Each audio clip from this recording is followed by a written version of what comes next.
નમસ્કાર દર્શક મિત્રો, અમદાવાદ ન્યાય દ્રષ્ટિ સમાચારમાં આપનું સ્વાગત.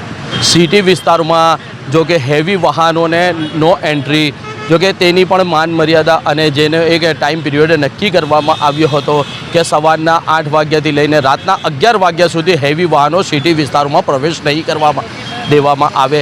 જો કે હાઈકોર્ટનો જે આ આદેશ હતો, જે જેઆરને જો કે એમાં સાફ દેખાઈ રહ્યું કે હાઈકોર્ટના હુકમ અને જેઆરને કંઈ પણ ઘોડીને પી ગયા હોય અત્યારે હાલમાં હેવી વાહનો તેવું લાગી રહ્યું છે કે અવારનવાર અમદાવાદ સિટીની અંદર આવી રીતના બેફામ દોડતા ડમ્પરો કે આવી રીતના અકસ્માતો સર્જાતા હોય છે, છતાંય ટ્રાફિક વિભાગ અને કહેવાય ને કે પોલીસ વિભાગ જો કે આના વિશે કોઈ પણ ચોક્કસ પગલાં નથી લેતી તેવું દેખાઈ રહ્યું છે. જો ચોક્કસ પગલાં ટ્રાફિક વિભાગ દ્વારા પણ લેવામાં આવતા હોય તો આવી રીતના આ નો એન્ટ્રીમાં આવા ડમ્પરો એન્ટ્રી ના કરતા હોય. જો કે અત્યારે હાલમાં કહેવાય ને કે જીએમડીસી રોડ ઉપર જે અંજણ શાળા જે આવી રહી છે તે રોડ ઉપર હાલમાં ડમ્પર ચાલક દ્વારા એક અકસ્માત સર્જાવવામાં આવ્યું છે. કાર ચાલકને જો કે કાર ચાલકના સગા સંબંધીઓથી આ જાણવા મળ્યું છે કે ડમ્પર આમને 30 થી 40 મીટર સુધી કારને ઘસડીને અકસ્માત કરીને લઈને આવ્યો. ત્યારબાદ કાર પરથી જે કાર ચાલક હતો તેનું સ્ટેરિંગ ઉપર કે પછી કંટ્રોલ ના રહેતા પાવર સ્ટેરિંગ હોવાથી સ્ટેરિંગ ફરી ગયું અને ત્યારે જે બીઆરટીએસની જે રેલિંગ આવે તે રેલિંગ સાથે કાર જઈને અથડાઈ ગઈ હતી અને ત્યાં કાર સ્ટોપ થઈ ગઈ અને ડમ્પર ત્યાં સ્ટોપ થઈ ગયો હતો અને સ્થાનિકો દ્વારા તેને રોકી લેવામાં આવ્યો હતો. આપ જોઈ શકો છો કે મારી પાસે જે ડમ્પર ઊભું છે હાલ તેનું એન્જિન અત્યાર સુધી પણ ચાલુ છે કે આ 10 વાગ્યાનો બનાવ છે ને અત્યારે હાલમાં 12:30 1 વાગી રહ્યો છે અને અત્યારે હાલમાં પણ તેનું ડમ્પર જે છે ડમ્પરનું એન્જિન પણ ચાલુ છે અને આવી રીતના ચાલુ એન્જિન મૂકીને આ ડ્રાઈવર ચાલક ભાગી છૂટ્યો છે. અહીંયા પણ સવાલ એ ઊભો થાય છે કે આ ડમ્પર ચાલકોની ઉપર ક્યારે ટ્રાફિક વિભાગ અને ક્યારે તંત્ર અને રોકવામાં આવશે. આવી રીતના ઘણા લોકોના ડમ્પર ચાલકોથી જીવ પણ ગયા છે અકસ્માતમાં, છતાંય આવી રીતના બેફામ ડમ્પરો નો એન્ટ્રીમાં એન્ટ્રી કરતા હોય છે. ક્યાંય ને ક્યાંય ટ્રાફિક વિભાગ અને ટ્રાફિક ડિવિઝન પણ આના કહેવાય ને કે કસૂરવાર હોય. જેટલો અત્યારે હાલમાં ડમ્પર ડ્રાઈવર ઉપર ફરિયાદ દાખલ થતી હોય ને કેસ થતો હોય તેટલો જ વિસ્તારના જે ટ્રાફિક પોઈન્ટ ઉપર જ્યાં પ્રસાર ત્યાં જે ટ્રાફિક વિભાગના અધિકારીઓ ઊભા હોય કે પોલીસ કોન્સ્ટેબલો ઊભા હોય તેમની પર પણ એટલો જ ગુનો દાખલ થવો જોઈએ, કારણ કે તેમણે શું ધ્યાન રાખ્યું આવી રીતના ડમ્પર નો એન્ટ્રીમાં એન્ટ્રી કર્યું તો ત્યાં જ રોકવામાં કેમ ન આવ્યું. જો કે સદનસીબે કે આ કાર ચાલકમાં કંઈ મહિલા હતી, જાનહાનિ નથી થઈ, પરંતુ કોઈ જાનહાનિ થઈ જાય તો આનો જવાબદાર કોણ રહે?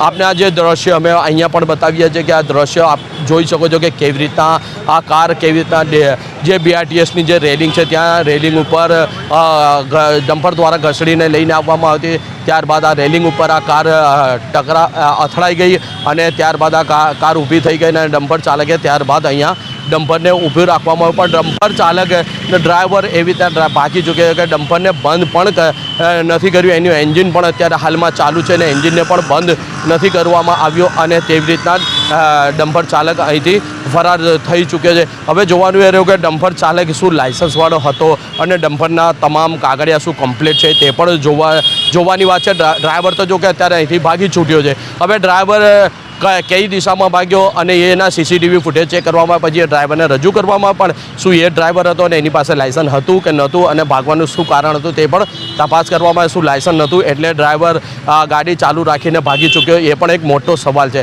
શું આને લઈને હવે અમદાવાદમાં આવા બેફામ દોડતા ડમ્પરોની ઉપર શું રોક લગાવવામાં આવશે કે લોકોને આવી રીતના જીવ જતા જ રહેશે તે પણ હવે જોવાનું રહ્યું.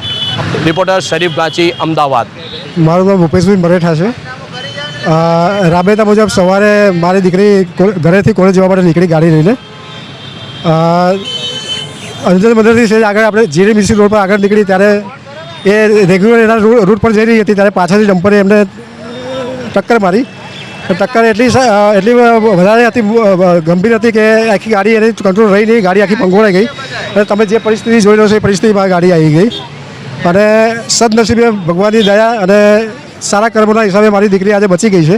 કશું થયું નથી, કોઈ પ્રકારની ઈજા નથી થઈ અને સ્વસ્થ છે અત્યારે. પણ મારું કેવું એમ જ છે કે આજે મારી દીકરી કદાચ બચી ગઈ છે પણ કાલે કદાચ કોઈની દીકરી કે દીકરો બચે નહીં. જે રીતે આ લોકો બેફામ રીતે ગાડીઓ ચલાવે છે, જે એમની પરમિશનની ટાઈમ લિમિટ સિવાયની ગાડીઓ ચલાવે છે, તો મારે તંત્રને એટલું જ કહેવાનું છે કે ટ્રાફિક પોલીસને એટલું જ કહેવું છે કે તમે આની પર કંટ્રોલ લાવો કે જેથી કરીને આજે મારી દીકરી બચી ગઈ છે પણ ભવિષ્યમાં કોઈ રીતના દીકરો કે દીકરીને ગુમાવવાનો વારો ના આવે કોઈ માતા પિતાને. શહેરની અંદર હેવી વાહનોને જ્યાં જે સમયે અકસ્માત થયો ત્યારે એ જો નો એન્ટ્રીનો સમય હોય છે તો નો એન્ટ્રીમાં આવડું મોટું ડમ્પર કેવી રીતે ફરતું હશે? એ જ સવાલ મારે કેવો તંત્રને કેવો છે કે ભાઈ તમે સમય મર્યાદા નક્કી કરી છે, નો એન્ટ્રીમાં એવી વ્હીકલ નથી એલાઉ કરતા, તો આ વ્હીકલ કેવી રીતે ફરી શકે એમ? અને આજે મને જે નુકસાન થયું છે એની જવાબદારી કોણ લેશે? અને ડમ્પરોના ઘણા એવા કિસ્સા સામે આવ્યા છે જ્યાં કેટલાના લોકો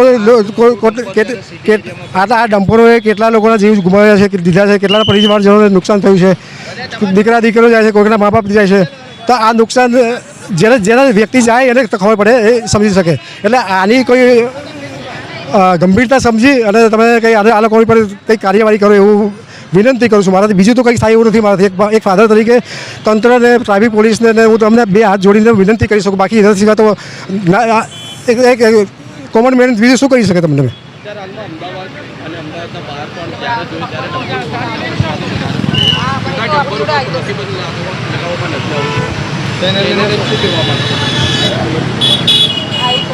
આ ડમ્પરો કોના કામમાં આવે એ તો બધા જાણે જ છે. મોટા મોટા બિલ્ડરોને એ બધા કામો કરી રહ્યા છે. મોટી મોટા હસ્તીઓના ડમ્પરો હોય છે. મારે વધારે કંઈ કેવું નથી કે મારે કોઈ સામે વિરોધ નથી કરવો, પણ તમે જો સત્યની પાછળ ચાલતા હોય ને તો તમે જરા આની સામે જોજો અને બીજા લોકોના જીવ ના ગુમાવવા પડે ને એવું કંઈક કરજો એવી હું વિનંતી કરું છું તમને. ઓલમોસ્ટ 10 વાગ્યાની આસપાસ. હા, એટલે નો એન્ટ્રીનો સમય મને ખ્યાલ નથી, પણ 10 વાગ્યાની આસપાસ હતો.